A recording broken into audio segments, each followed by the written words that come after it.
અમદાવાદ શહેરમાં અસામાજિક તત્વો ખૂબ જ બેફામ બન્યા છે। આ લોકોમાં જાણો પોલીસ કે કાયદાનો કોઈ ડર છે જ નહીં। છાસવારે અમદાવાદ શહેરમાં અસામાજિક તત્વોએ આતંક મચાવ્યો હોવાની ઘટના સામે આવતી હોય છે। ફરી એકવાર શહેરમાં અસામાજિક તત્વો બેફામ બન્યા હોય તેવા વિડીયો સામે આવ્યા છે। રામોલની હદમાં એએમટીએસ બસમાં અસામાજિક તત્વોએ તોડફોડ કરી હોવાનું સામે આવ્યું છે। આ અસામાજિક તત્વોએ માથાકૂટ તો કરી જ હતી પરંતુ દારૂનો નશો કરેલા વ્યક્તિએ બસના કાચ પણ તોડ્યા હતા।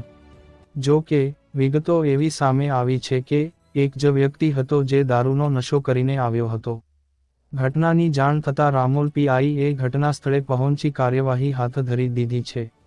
એક વ્યક્તિ દારૂ પીને આવ્યો હતો તે પણ એક સવાલ છે કે શહેરમાં હજી પણ દારૂ મળી રહ્યો છે। અસામાજિક તત્વો આવી રીતે દારૂ પીને ધમાલ મચાવે છે તે અમદાવાદ પોલીસ માટે ખુલ્લો પડકાર છે। આ મામલે પોલીસે સત્વરે કાર્યવાહી કરવી જોઈએ તેવું લોકો રોષ સાથે જણાવી રહ્યા છે। એક રિપોર્ટ ગુજરાત ગીતા ન્યૂઝ અમદાવાદ।